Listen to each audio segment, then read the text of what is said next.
What is going on, everybody? My name is Ciara Lawler. Welcome to another week of Weird News Wednesdays. This is the Heroes for Hire podcast.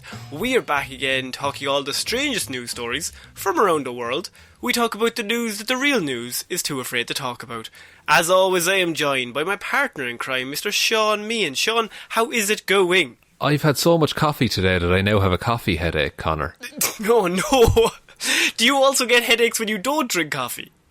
I do. It's a fine line I walk. Yeah, it's a risky business, but you're willing to take on the caffeine. Look, someone has to do it. If I don't have all that caffeine, the children will drink it.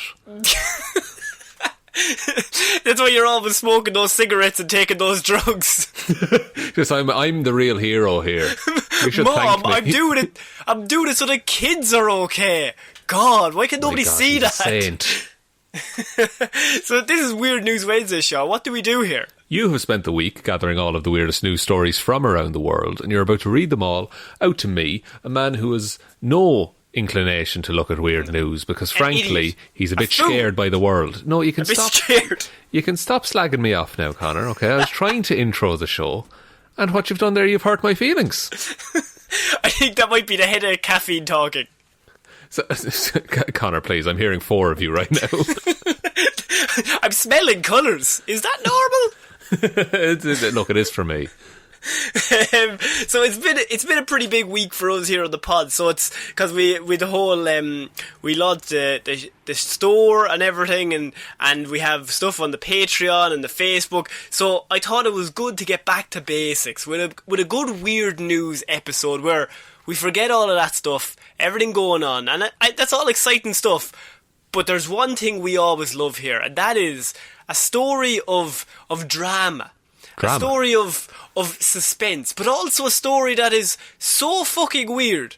There's no reason they should be reporting this. And that is why we are starting tonight, Shaun. Because, I mean, sometimes I come across a lot of articles that try to write about stuff in a comedic way.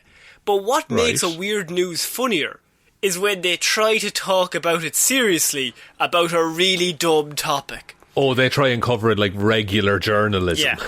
And we're going to start tonight with actually a very long story. So, and I was trying my hardest to edit this out, edit it down throughout the day. But then I realised there was no way I could edit out stuff that wasn't good because it is all gold. So, bear with me. Into it. And as I start with the weird news this week with All We Could Do Was Run. The strange story of Gerald, the turkey who terrorised the city. Sorry, each word in that sentence got better. All we could do was run is a quote. The strange story of Gerald, the turkey who terrorised a city. Oh, of course, it was Thanksgiving recently in America, wasn't it? Yes, it was. Now, this is a year-long thing, though. This is not just Thanksgiving, but it is in the Thanksgiving spirit that we do it this week. Okay. So Gerald picked his moment is what I'm taking from this. So, bear with me, Shaun, because, as I said, it's a long one, but every bit of it is liquid gold. So, come on, here we go.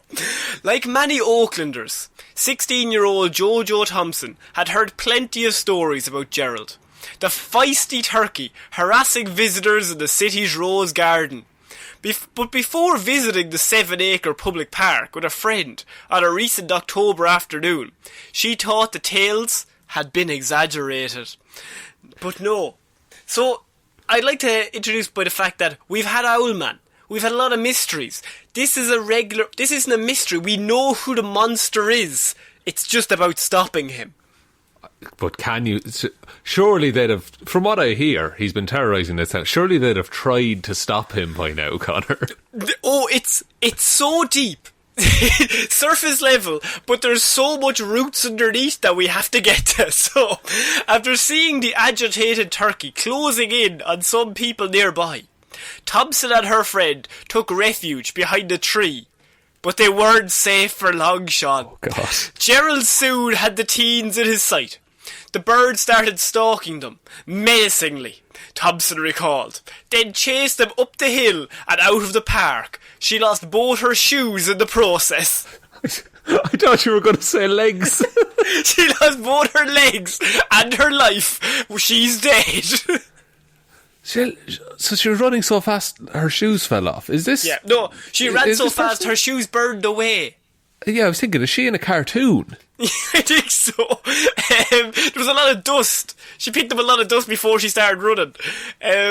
Jojo Thompson, she filmed her escape from Gerald in Oakland's Rose Garden.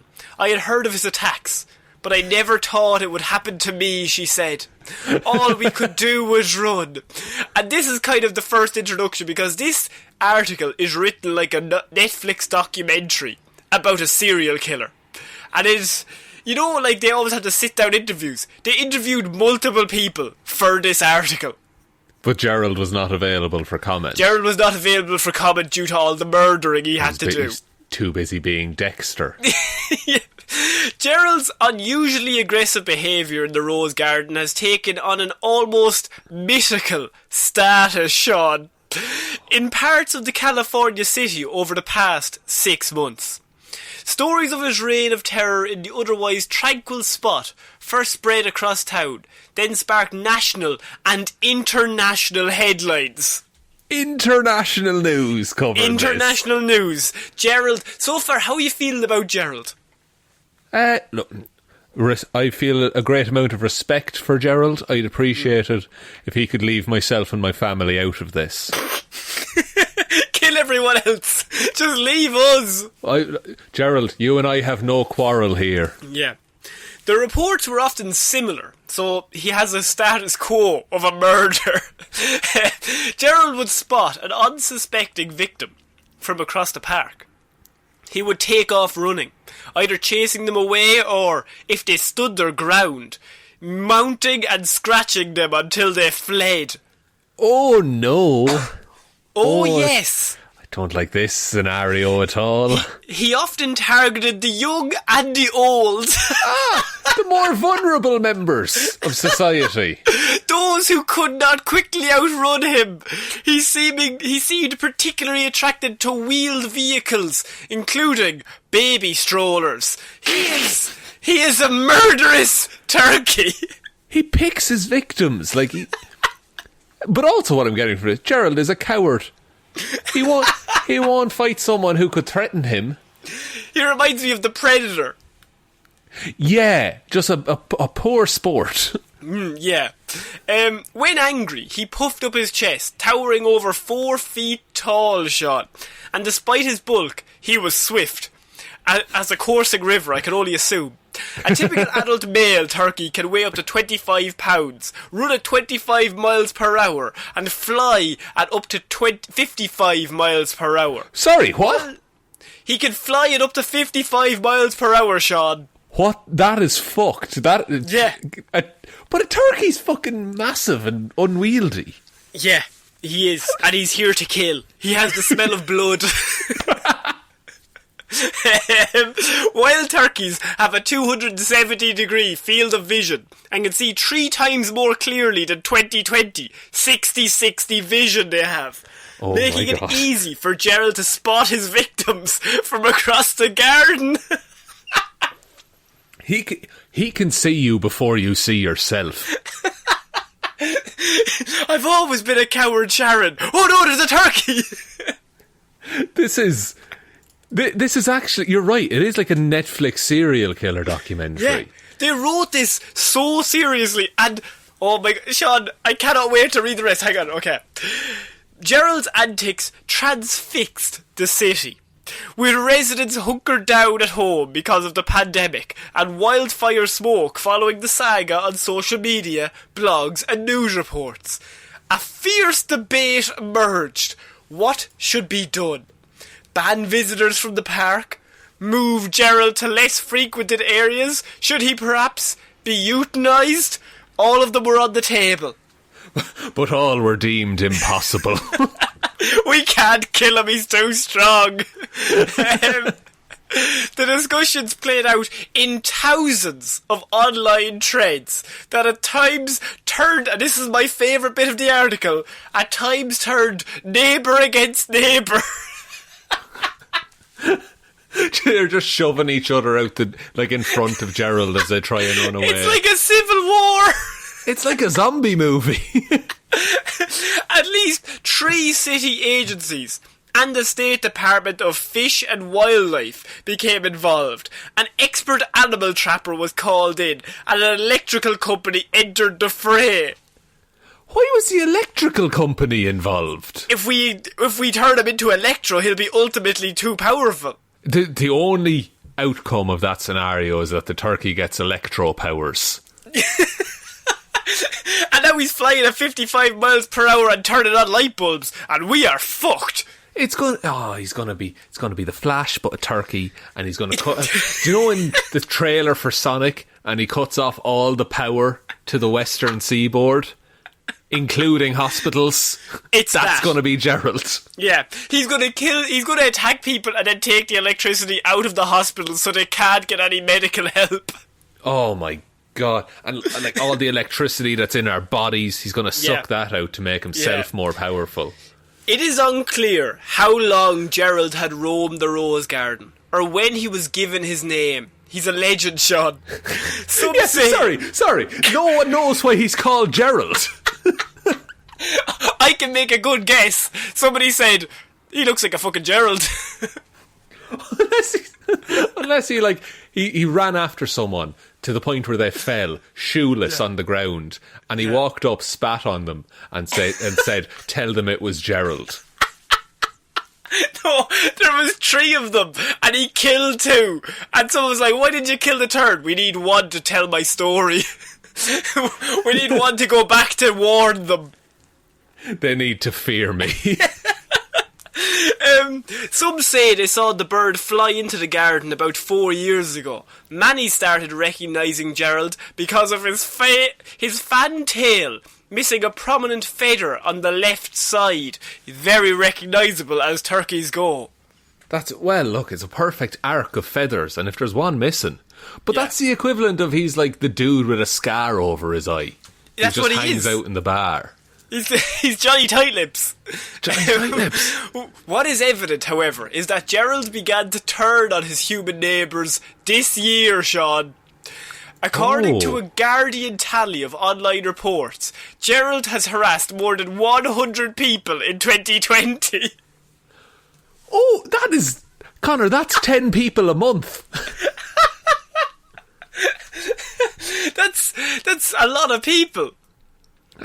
And one turkey. One turkey. So, he's a busy man. And for 3 years, everyone lived in peace with Gerald. Yeah, and amongst him. And then something happened in 2020 that made him turn on humanity. Everyone's stressed at the minute. And maybe he just doesn't like another lockdown idea. That could be it. He can't work Amazon. He's looking for those Christmas presents. He can't work and he's getting stressed. Delivery times are ridiculous these days. And so, but not at our store. No, go on. You can't keep doing this. You can't keep turning every story into a plug for the store. Yeah.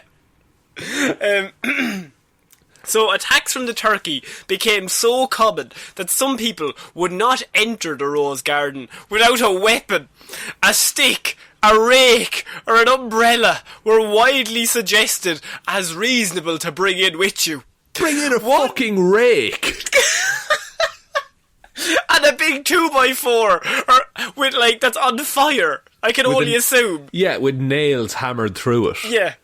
One person said he used pepper spray. On the turkey? On the turkey. That's fuck, because then you're already seasoning him. That's a power move. They wheeled in a big oven. Get the fucking pepper spray. They just have melted butter on hand, just throwing it over him. Fuck, I forgot the onions. Oh, shit. Ridiculous. Some people stopped going to the park altogether. Even those who stayed out weren't safe. We hear from another woman, Julia Williams, who lives nearby. She describes a typical encounter with the bird. "I was carrying a basket of laundry to my car when we saw each other." Dear God. And the Kill Bill sirens played. "Once we locked eyes, he sprinted towards me, wings outstretched." How big of a turf does he cover? Like, what's his line of like, no, this is too much. California. Okay, once you're in California, it's his turf. You're in his land. I just barely made it to my car, but I nearly completely threw my back out in the process. I was in bed, unable to walk for a few days afterwards. Fuck, so it's not... And that's not counting the emotional trauma they had to recover from. No, the therapist fees alone would cost you a fortune afterwards. Yeah, so this person... now, presumably they're okay now. They can look at turkeys again. Yes. They're so terrified of Christmas. That's it. But I'm fully on board with never going back to that park in that scenario. You know. In online accounts, some victims described simply being chased, while others suffered lacerations from his claws and bruises. At least one person claimed to have been sent to the hospital for stitches. Not all accounts of run-ins with Gerald could be verified though, but interviews with victims and review of photos and videos of attacks confirmed many were in fact true. Why would you make that up though? Like, when is it of benefit to you? Like, you'd say you got attacked by a shark. Or like, I don't know, a dog. Or a more traditionally aggressive animal. Yeah, I fought off a bear to save my family. Yeah, that's fine. I crossed paths with a turkey. No one's talking to you in the office after that. I locked eyes with a turkey across a park and he killed me. I'm dead. I'm a ghost. He had this is my favourite. There's so many bits of this article that is just gold, because they say he had this habit of loitering by the stairs of the garden, almost daring you to walk up or down them, said Maria Hunt, who has lived near the garden. Me. Go on, try to elevate yourself off the ground you're on. I fucking dare you. How you think these stairs belong to you? I can fly. I own the land and the air. My God. I can fly at 55 miles per hour. Let's just state that again. Gerald was once a mellow guy. It wasn't always bad with Gerald, because often seen standing in line with people waiting at the casual carpool, a community-driven ride-sharing service, or calmly walking around the fountains of the garden. But in early 2020, he started to change. This is not normal behaviour, said in what is, I can only assume, is an expert job. Turkey behaviour expert Alan Croker said, "It is not normal behaviour for turkeys," and he would know, because that is a weird area of expertise. If someone is a specialist in an area like that, trust everything they say on the subject. Yeah. They have no time. They have no time, but also like they have been in a situation. They never want to be caught not knowing something about that subject. Yeah, because once you commit to that, you have to know everything. Yeah, it's either everything or nothing. There's no, let me look into that for you. That doesn't exist when you're a turkey specialist. So Alan explained that male turkeys fight each other for dominance over flocks of hens, but occasionally some males misdirect that aggression to include people. The big question is why Gerald's relationship to humans soured in 2020. Many attribute Gerald's behaviour changes to garden visitors feeding him, including one woman well known in the neighbourhood for giving him daily snacks. Indeed, Alan said, feeding turkeys may make them dangerously accustomed to humans and more likely to approach them. But others doubt this theory, doubting the turkey expert, arguing Gerald had been fed for years before his behaviour took this turn, so leaves it back open again. What caused it? What? What could have caused it? Maybe during all of the global bastard, the reduced access to people giving him snacks. Yeah. You got a bit hangry, you know? Well, that seems logical, because Susan Jones is along the same line, Sean. Gerald was not an issue until COVID hit, said Susan, who has lived next to the garden for more than a decade and has been familiar with Gerald for years. She added that she had never seen the garden as crowded as it was in the early months of the pandemic. Fuck. So, what I'm gathering from this is that we're very lucky in that we don't have this psychotic turkey on our turf. But it sounds like he was one step from breaking the whole time. He was always on an edge. Oh, just anything could have pushed him over. And all it took was a global pandemic. Which for a lot of people seemed a bit, like, it seemed logical, and that happened to all of us as well. Like, this came in and everybody was going through a difficult time, but nobody stopped to think, maybe we should ask the turkey how he's doing mentally these days. Yeah, because, like, everyone's stuck at home. They got all their dogs, and the dogs are loving it.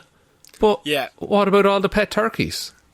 So, rumours and accusations flew around the neighbourhood, and the police were called at least once in response to a woman who fed Gerald. At this point, they're so suspicious of everyone, they're just arresting people who feed him. Just shaking her. What do you know? What do you know? And that's the scene that we always talk about. Someone would come into the bar and just like, they would hear about this weird turkey going around, and all the music just stops, and everyone just looks. Yeah, it's like, we don't speak of him. What do you know of the turkey? And do you know too much? Are the two questions we ask. Where did you learn that name? He who must not be named. Some of the rifts this created, I don't think they will ever be healed, said one neighbour, who did not want to speak on the record for fear of repercussions from the community. Just like, I don't want people to think less of me after I'll be honest, I'm siding with Gerald on this one. I mean, they're all online in like Reddit threads, like, he's good, no, he's fucking bad, no, he's good. And they're just like a civil war breaking out in this neighbourhood. And just like, I'm indifferent to him. Get him! Fucking get him! Break his legs. Gerald, you want a few hits? Discussions quickly turned nasty. Some in the pro-Gerald camp wanted to cede the garden entirely to the bird. Lose the garden, keep the turkeys, one person said. Meanwhile, the anti-Gerald camp lobbied to have him euthanised, or otherwise removed as soon as possible. Relocate the turkey to the wild, or cook him for Thanksgiving, said one comment. I'm an animal lover, but come on, people. I like the idea of, I'm an animal lover, but let's fucking cook him. I'm an animal lover, but enough is enough. But I'm also hungry. I'm a bit peckish now, and I could really do with a murderous bird. So a few months ago, the city closed the rose garden to give Gerald some space and train the turkey to keep distance from humans. This further infuriated the anti-turkey camp, who argued humans should not be locked out of one of our few green spaces in Oakland during the stifling pandemic.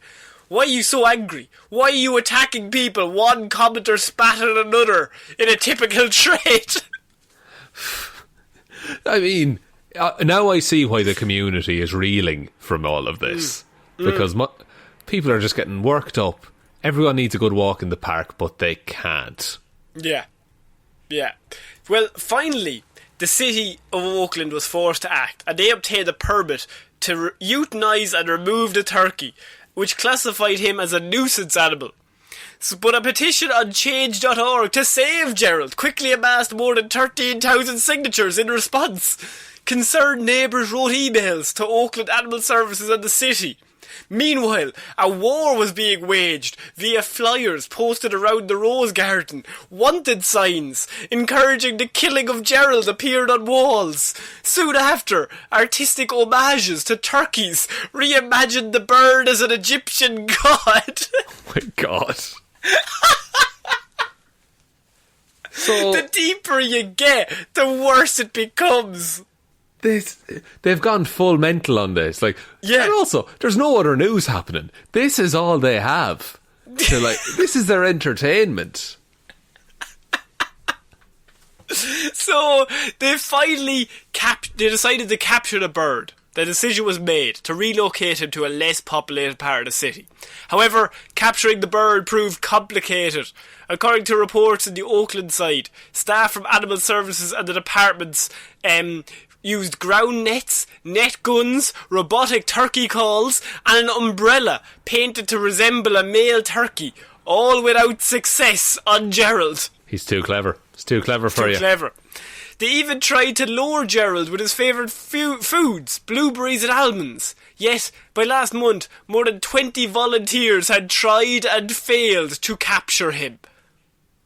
At a certain point, you just have to call it, don't you? Because if 20 people have tried to capture a turkey, then like he's outsmarted 20 humans at this point. But it all seemed lost, Shaun. There should be a movie made about this, by the way, but it all seemed lost because then, finally, backup was called in the form of Rebecca Drimich, the Director of Wildlife Emergency Services, a private volunteer group based in California. Rebecca describes herself as an expert animal trapper, but she still struggled to close in on Gerald.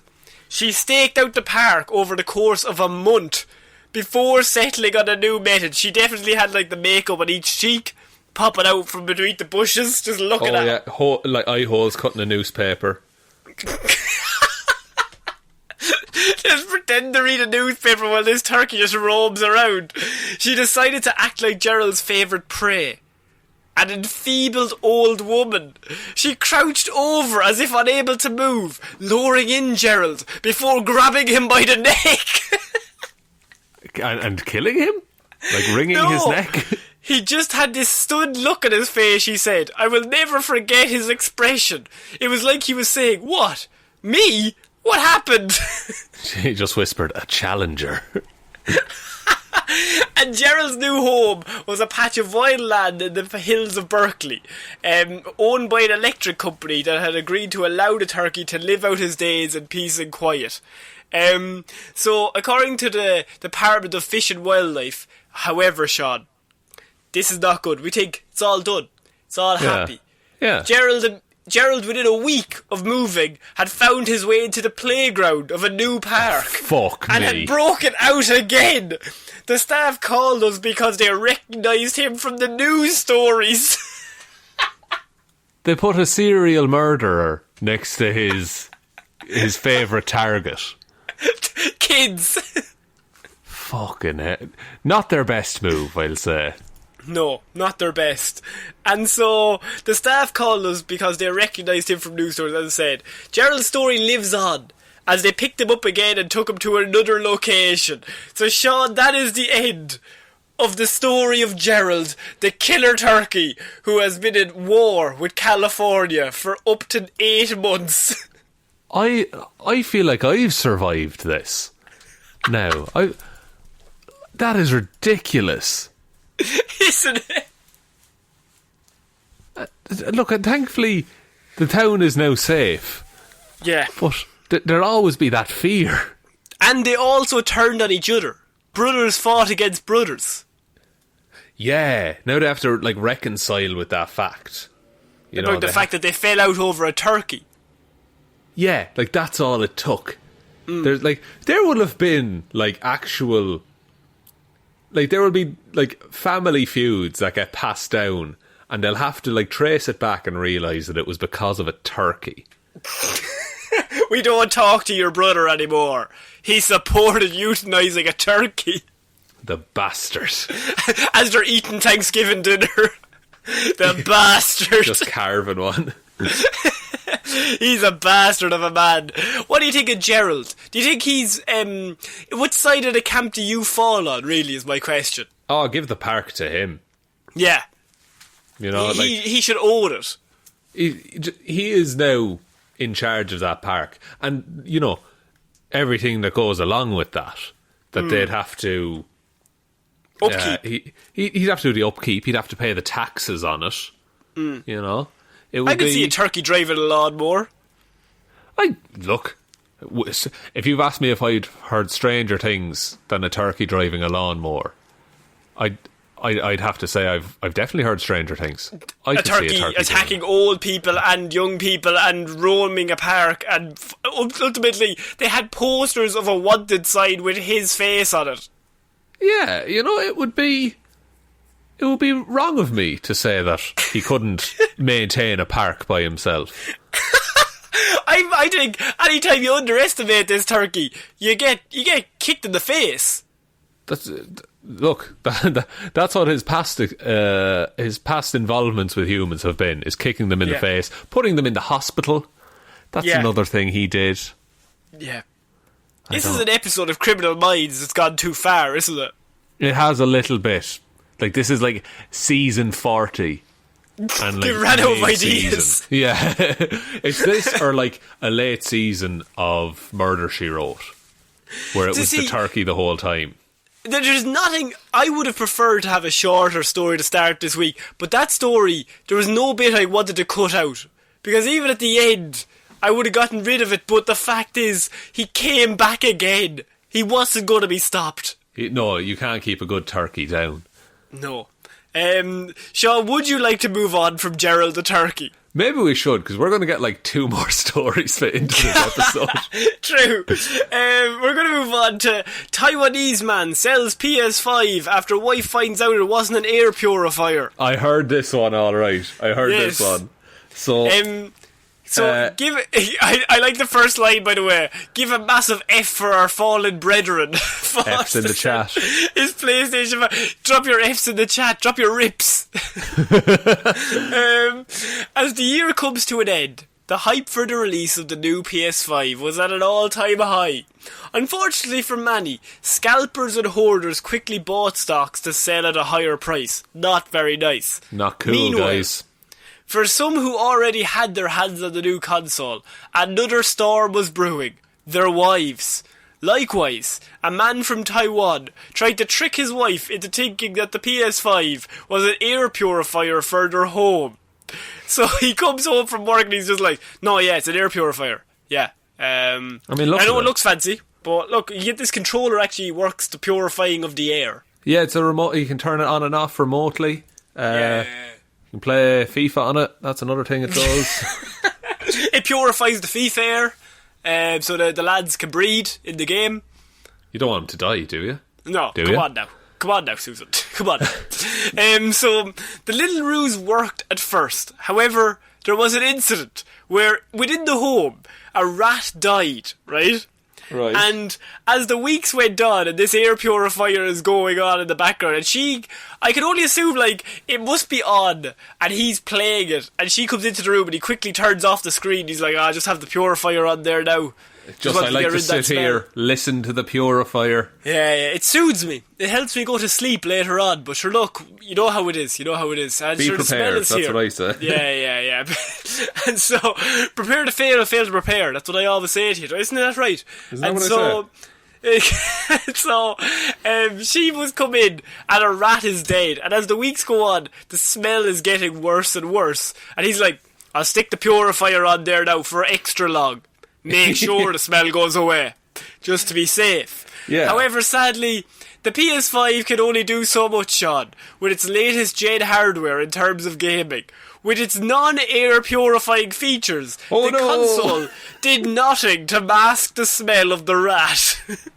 That is poor timing when, like, to have a rat die in your house when you're trying to convince your wife that something's an air purifier. But, like, surely he has to have the screen on. How does it work without the screen? I don't know the logistics of how we got away with this for several weeks.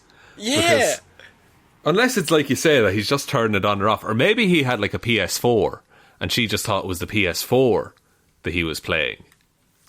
Oh yes, and he has the PS5 like on this counter, and he's just kind of like, I have that going on in the background just to try and get rid of the smell. But as I wait, gonna play a game or two here now just in case.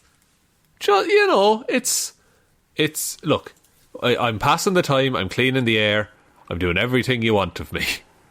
At what point, at the moment that she finds out, describe the anger within her. Like, that is how how much do you think that, like... Because that would hurt, wouldn't it? If your partner lied to you with such a dumb lie that would make you feel... It would make you feel dumb for believing it. And they just did that to you. The person you love has come home and they've said, this is an air purifier. And in your head you think, well, they have no reason to lie because I specifically only dislike PS5s and that's an air purifier. Maybe this is just me, but if I came home with an air purifier, Arlo would say to me, why did you buy an air purifier? That's true. She just look at you like, what? Our air is perfectly fine. The air is grand. What we need is a PS5. For God's sake, Sean. Stop buying purifiers. Just the house is riddled with them. At this moment, the wife finally found out that the air purifier was actually a gaming console. According to the article, the man who bought the console had an earful from his wife, who didn't talk to him for many weeks. Afterwards, he had to sell his PS5 at a cheap price. As such, potential buyers of his PS5 naturally asked the reason for this, which then prompted the hilariously awkward explanation, which is why we know. So, he came clean, and then kept it for several weeks, and then sold it on. Yeah, just trying to get away with it. That would be frosty as fuck in that house. Because she's not talking to him until he sells it. And there's a dead rat. Yeah, she's already a bit pissed at that. And now it's just, every time she goes into the sitting room, it's just sitting there looking at her. And she's just like, didn't get rid of it today, no, have a buyer next week. Next fucking week. He's trying to play all the games that are out, just so he can... Yeah, he's downloading everything. Just like really quickly, I really need to finish the whole campaign of every Assassin's Creed. And then it's gone. I like the idea. That's such a dumb story, but also it's so funny because you can tell, like, when she finds out, he has that moment where he's like, well, now I'm dead. This is the end of me. Okay, we're going to move on to our next story, Sean. And this, I think, is my favourite headline of the week. This is one of those headlines that, I mean, every word makes the story better, because I have surprisingly strong Hokkaido woman arrested for poking holes in 13 expensive melons with finger. Oh, melon is a tough, rinded fruit. It says it's surprisingly strong, Sean. I am surprised. I'm very surprised. This week, in inexplicable crimes, police in Kashuro City announced the arrest of a woman suspecting of puncturing 13 melons with her finger. However, rather than the simple greed that compelled most people to maybe steal things, this woman's motives remain a mystery. Nobody knows why she poked these 13 holes in these melons. She just did because she fucking could. Just she had the strength to do that. I have one quick question for you, Connor. Go on. What fruit could you poke a hole in? Oh, Jesus. What fruit could I poke a hole in? Actually, that's a very good question. Because I was going to say, like, kiwi, but no. Orange, maybe? Like, you're not going near an apple. No, you'll break your fucking finger on an apple. Yeah, a banana, maybe, if it's, like, really soft. I feel if you got a banana on, like, one of the seam lines of the peel, it'll go straight through. Yeah, but you don't want to be going anywhere near melons or, like, pineapples. You don't want to touch a pineapple. If you want to die, you go for a pineapple. If you want to die. That's how all my family died in recent years past. Sorry, I didn't mean to bring that up. Pineapple. Fingers with a pineapple. and like, they're at the funeral of one person, and then the next, the son is just like sweating, and he's just looking at a pineapple in a shop like, you killed my papa. Prepare to now die. I'm going to get revenge. I've been practicing for weeks. The crime occurred when, and this is to add another layer to the story, the 64-year-old suspect entered a supermarket and allegedly stabbed the baker's dozen of melons with her finger at approximately 1:30 in the afternoon. All of those details just raise further questions. By the way, these aren't just normal melons. They're the melons they're the renowned Yubari King, which often make headlines for selling at such serious prices. The melons had a combined worth of 14,000 yen, or $140. Fucking hell. So she walks in, 64 years old. In my head, she has a Zimmer frame. She slowly walks in, sees 13 melons, and then bang, bang, bang, bang, bang, just in a row, just as she goes, for no reason. Just for chaos. Maybe, had the shopkeep wronged her in the past? Had the melons wronged her? Had the melons wronged her? That's another good question. Yeah. Interestingly enough, no security cameras caught her in the act, so it is unclear how the police managed to track down the culprit. The nature of their detective work and the suspect's motives have not been revealed, leaving it all open to wild speculation. That's which is where we come in. Come in, Shaun. I got there before you. Shaun, why did this woman do this? It has to be that someone wronged her, and it's petty revenge, is what I would call it. You could say maybe she was just checking to see which one was the freshest, although that would be in a very weird way to check that. This is true. Look, if you don't know much about the Yubari King melon, Connor, a top grade melon is to be perfectly round and have an exceptionally smooth rind. Yeah. Okay? Yeah. So maybe she has a competing melon business and she wants to roughen up the rind of all the other melons. You haven't lived until you've roughened up the rind. Oh, can we get a roughen up the rind in chat, please? Drop a rip on the roughen up the rind. So, also, there's been lots of... What if she was training for Kung Fu of some sort? Like a 1-inch punch scenario. The 1-inch punch. You would be the strongest woman in the world if you could poke a hole in the melon. You could kill a man. I'm fairly sure if you can poke a hole in a melon, you can poke a hole through the muscles between someone's ribs. And then you're into the heart. I think you could. Yeah, and then it's game over. Then it's melons all the way down, you know. And then you do drop a rip in the chat. Then it's game over, And so, although she was not caught a video shot, so I'm just thinking here, who ratted her out? Maybe a family member. Maybe someone that thought she's the notorious melon poker in the town. She must have a reputation. Yeah, well, presumably, from what we've gone off here, it would be, the eldest son of the man that she had driven her hand through his chest. Yes. Now, and the eldest son, he made a mistake of practicing on pineapples, so he's lost both his hands. He's walking around with stubs. No! So he has to resort to the law to get revenge. Somebody mentioned that she was practicing the ancient Japanese martial art Hokuto Shinken, which involves poking someone with such ferocity that it makes their brain explode. Fucking Jesus, what? Maybe she was doing that. We don't know. Okay. Oh, well, I've looked up that martial art. It's from Fist of the North Star, which is an anime and manga. So maybe it's not real. Maybe you can't make someone's brain explode with a finger. I mean, surely you knew that without looking it up. That there's not a move you can do to make someone's brain explode. Connor, do you have any idea how surprised I have been this entire episode with everything you've told me? You just accept it all as just common knowledge. You could have told me she was doing a Kamehameha from Dragon Ball and I would have believed you. I didn't mention, but that is actually my next paragraph. Okay, fair enough, continue. Yeah.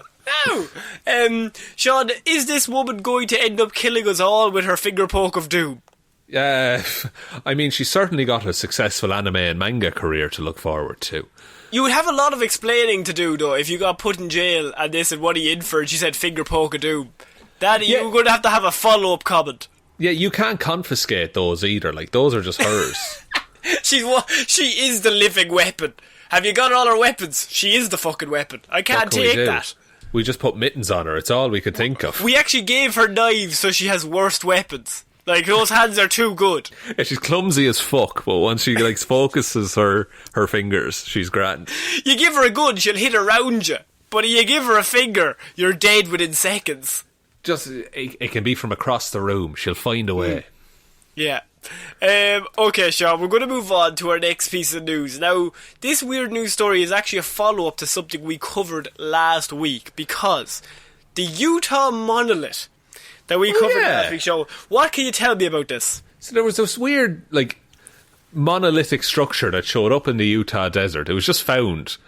And no one really quite knew what it was. It was this big stainless steel looking tower in the desert, and we were convinced that it was aliens, for sure. So I can only assume you're about to confirm that to me today, Connor. I think the story has gotten stranger, because Utah monolith disappears from the desert. Sorry? But mystery remains as copy one pops up in Romania. Oh, wait, what? So, there's one in the Utah desert. We went back to check it. It was gone. All of a sudden, there's another one, an exact copy in Romania on the other side of the world. By any chance, are Utah and Romania exactly opposite on the globe? I mean, because last week we did blame this on the former X Factor contestant Chico and his Chico time. So yes. I'm interested to see how much Chico knows about the country of Romania, because it seems to me he wouldn't know a lot. Oh well, you can't put that on Chico, man. He could know everything about Romania. It's geography time, is one of his famous phrases. So, are we fully buying into the idea that it's the same monument that popped up in Romania, or is it different? It looked the exact same. Right, okay. It vanished into the night from Utah, appeared overnight in Romania. Now, that is very weird. What is the link there? So, while the mystery of the Utah object and its disappearance remain, a similarly mysterious object has appeared in northern Romania, though in a much less remote location, and with noticeable visual differences from the one erected south of Moab in the wilderness. While roughly the same height, the Romanian three-sided metallic object is decorated with rows of swirling patterns and is said to be 2 feet taller than its American companion piece. Right, so it's learning. It's getting stronger. It also shows signs around its base of recent digging, while the Utah piece was more seamless in its installation into red rock. Okay, so maybe the Utah piece was waiting to be discovered, and it had to wait for ages. But now that everyone's looking for the monolith, it's easy to find. It was planted in a town called Piatra Neamt, only meters from an ancient fortress, reportedly built approximately 2,000 years ago. And could it have been built with the technology of the time, or did they have alien help? Could it have been built with the technology of Chico? Could Chico build that on his own? I think he could. He needs help. He would need help from Jedward. That's it. Well, look, if he works more than 12 hours in the day, he's on Chico time and a half. Thank you, everyone. Joke of the day. Yes, thank you very much. So now this is different because the Romanian one is not hidden in a remote location. It just kind of popped up over the weekend, and so then you have the idea of where was this? Why is it now here? It wasn't here before. Whereas the other one could have been in the desert for a lot longer. We don't know. Yeah. Now, did this one in Romania happen to pop up near any local tourist hotspots? No, it appeared in the very small village of Piatra Neamt. Which is near a castle. Near a castle. So, yes. So maybe it could be, they're like, hey, what if, travel's opening back up again. These are things we can do. What if we just build a monolith and bring people to the small town. But, Shaun, do you want to know something even weirder? Yes. Romania monolith disappears days after being discovered, sparking alien theories. Yes. Okay. Yes. Clear it up for me. Let's figure this out. A bizarre metal monolith recently discovered in Romania that closely resembles one which appeared in the Utah desert has now also mysteriously vanished. The strange 12-foot high metal object was first spotted in Piatra Neamt last week. It closely resembled, as we mentioned, a similar structure would appeared in the Utah desert. The Romanian object was first discovered on Thursday, and the Utah object was first seen the week before and reported missing on November 27th. So, Shaun, it didn't take long for the internet to do its thing. And by Wednesday, the coordinates of the Utah monolith appeared to have been confirmed by someone on Reddit. Some even theorised aliens had a role to play among other theories. Like, anything that appears and disappears with reckless abandon. Aliens it's one of the more likely scenarios. Like, if you were to explain it, it'd be like, that would make sense. That's just some force we don't understand did it.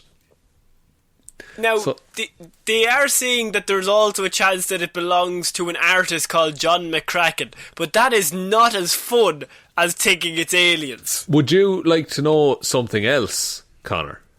Go on. John McCracken died April 8th, 2011. Oh my god. No. Are we all a bit creeped out? So we're saying it's ghost aliens.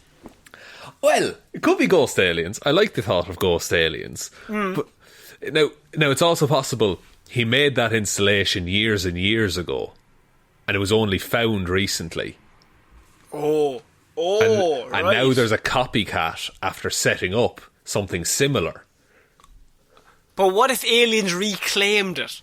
They put it down, just a little tease, took it away again. That's also possible. But why would they leave a new one? They left a new one just to say we can drop this anywhere at any given time. You know what I mean? Like, we are able to teleport this to one other site overnight. It doesn't matter. Right, okay, and like this one's bigger and fancier. So if you keep asking questions, you might get an even bigger and fancier one. We're just going to keep getting bigger until we overtake the planet. Until it looks like it's like a pin in a pin. What if we're an alien's pin cushion? What if that's what's going on here? Oh, Jesus! They're just. What if each one of these monoliths is a shovel, right? So they plant it down, and then there's a drill that drills into the earth, steals the core. They're slowly stealing the core one bit by one bit. Has anyone put the coordinates of these two monoliths together? If there's a third one, if it makes a perfect triangle, we're all gonna die. Well, yeah, I think if it makes a perfect triangle, that's very weird. If it makes any kind of triangle, that's just how 3 points work. No, I don't think so. I failed maths. That's not how it works. Okay, sorry, I didn't mean to bring that up there, Connor. What if it's an exact line? Sorry, Connor, I've just thought of something. You've seen Transformers, correct? Yes. What happened at the end of the most recent Transformers? The world was a robot? With the world's a transformer. Yeah. What if the world's a transformer, Connor? So we've gone from ghost aliens to the world being a transformer. That is good points. Good points well made. Just saying. I mean, all the evidence is there. Metal, earth, that's all you need. That's really the only two. Michael Bay, he's on the earth. That's all the three. That's the Holy Trinity. He's an alien.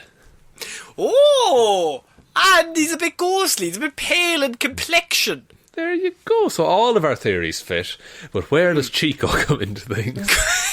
He's just around. Okay, good to know. He's just chilling. You know what I mean? Chico does what Chico does. I love Chico. I think Chico's the best. I think he's our favourite. We get to cover him all the time. So I just wanted to remind us all that these monoliths are not going away. We might have more follow-ups to this story next week, because if they keep appearing and disappearing, it's going to get weirder and weirder. Yeah, if there's a new monolith every week, we're going to have to stop and just all have a think together about how to do this. We're going to move on to our next piece of news. Now, we've had a lot of excuses as to why people would be speeding in their cars, Shaun. But I think this might be the most random, because I have teen going 107 miles per hour was getting crickets to feed his geckos, Tennessee cops say.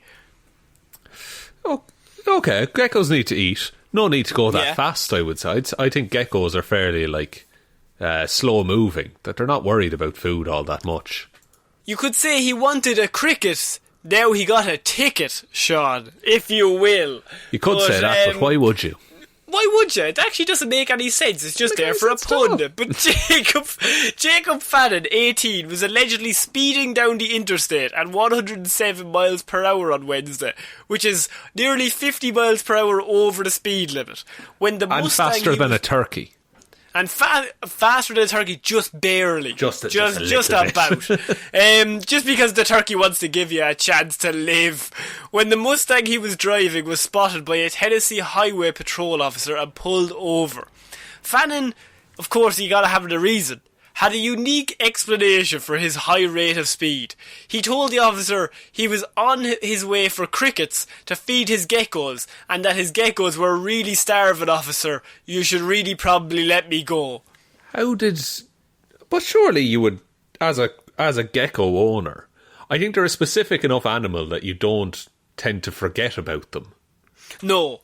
And anyone who owns a gecko, that's the first thing they're going to tell you. Yeah, they're all about owning a gecko, you know? That's their personality. I have a gecko owner. And that's cool. Own a gecko, but keep the crickets in the house. So, Fannin's excuse obviously wasn't good enough to get him off with a warning. This is the type of violation we want to proactively intercept before a sure fatality, said the police in a social media report on Facebook. According to the report, Fannin was cited with speeding, reckless driving, driving with a suspended licence, and a possession of a suspended licence, which surely driving with a suspended licence and possession of a suspended licence are the same thing. Yeah, I have suspended licences in my drawer in that they're not active licences anymore. Are those illegal? Yeah, you have possession of them. You're going to jail. Am I going to jail? Yeah, that's that. Man. Sorry. We'd be halfway through the next story and you just get pulled out of a chair and just taken away. Just FBI open up. The FBI. They really have nothing to do these days. And in Ireland, of all places.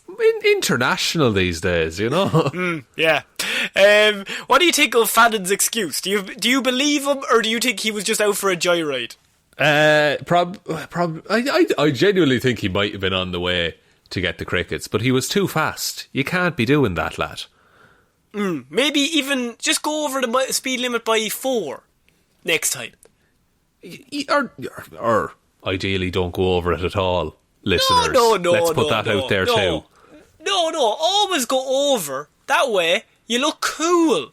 Oh, is that true? Because I'll be honest, Connor, I booked a driving test and I think I'm ready now. Get in the car, just straight the 5th. Don't even pull off. It's like, you just look at the examiner and just be like, I hope you're fucking ready.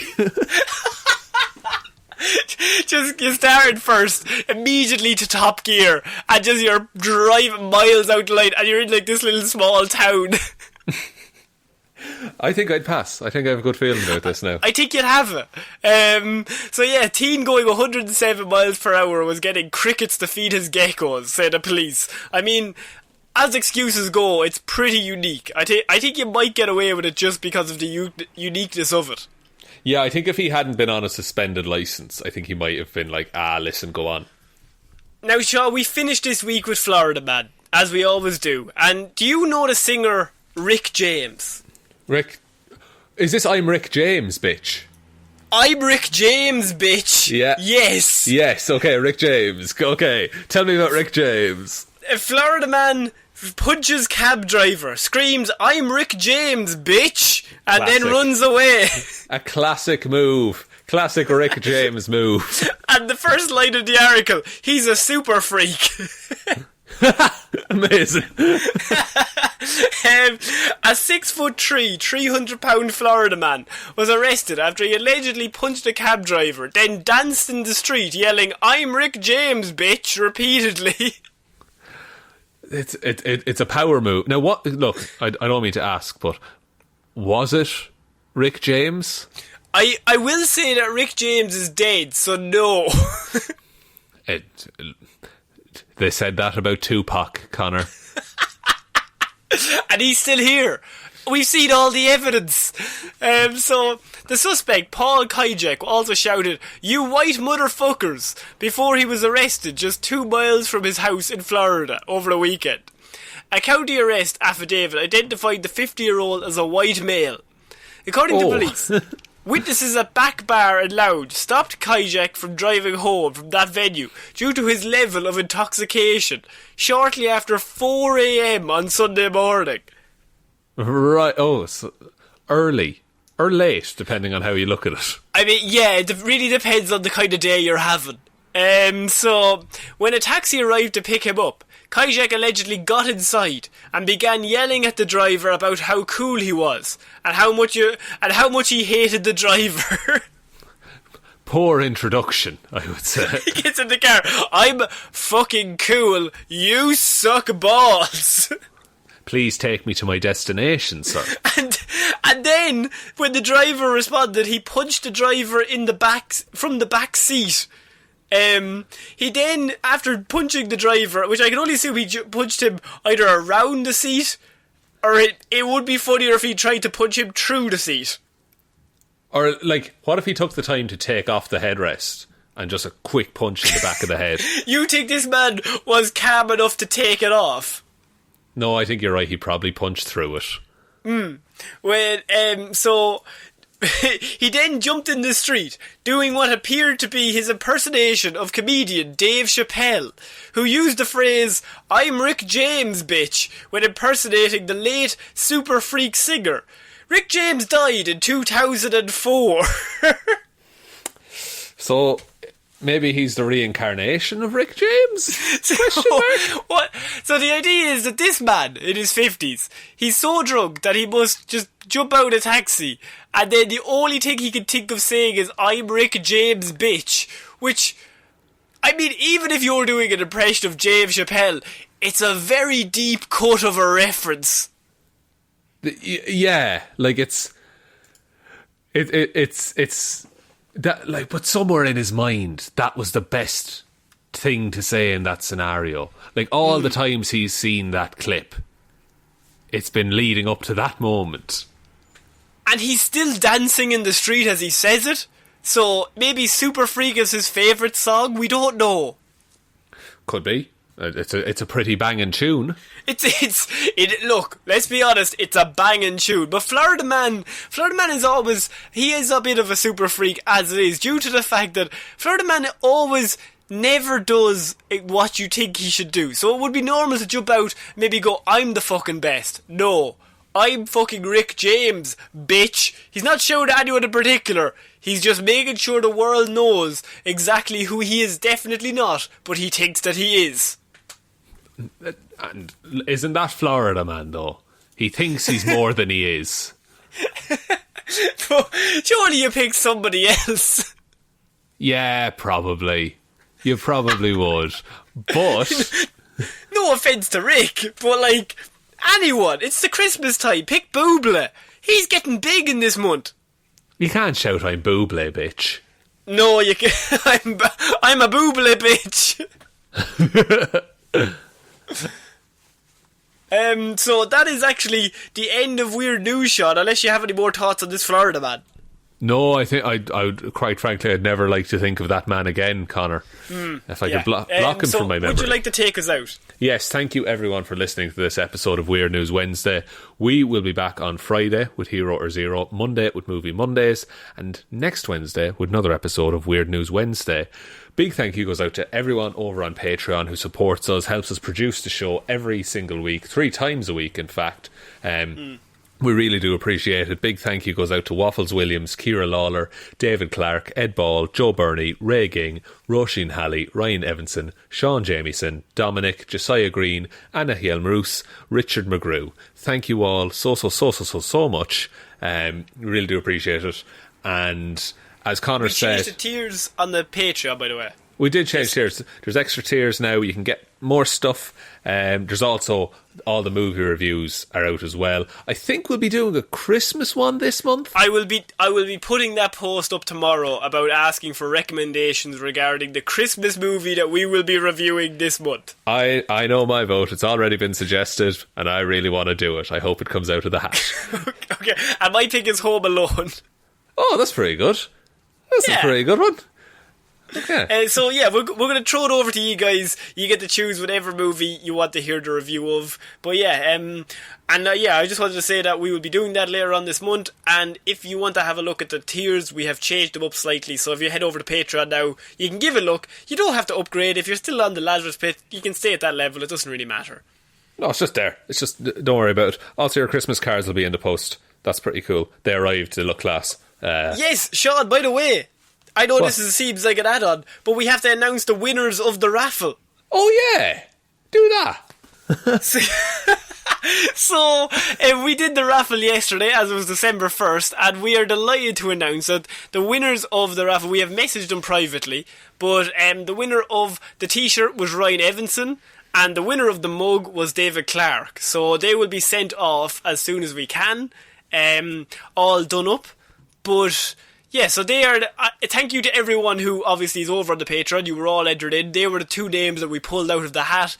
What can you do? We're sorry for anyone who lost. but there's two people there who are fucking delighted. Yeah, they're like, fuck yes. So yeah, I just wanted to announce that. I've already sent them out anyway, so they're on their way.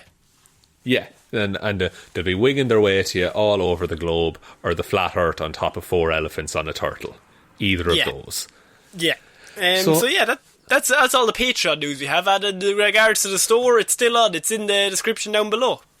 Yeah, it is. And also there's all our socials. Also, you can email us, here'sfryer_@outlook.com, if you have any questions or comments or complaints. But let's hope there's none of those. But the most important thing is to tell one human being that we exist. Just the one, please. And I think that's about it, Connor. So I've been Ciara Lawler. I've been Shaun Meehan. And we'll see you next week, guys. Bye. Bye.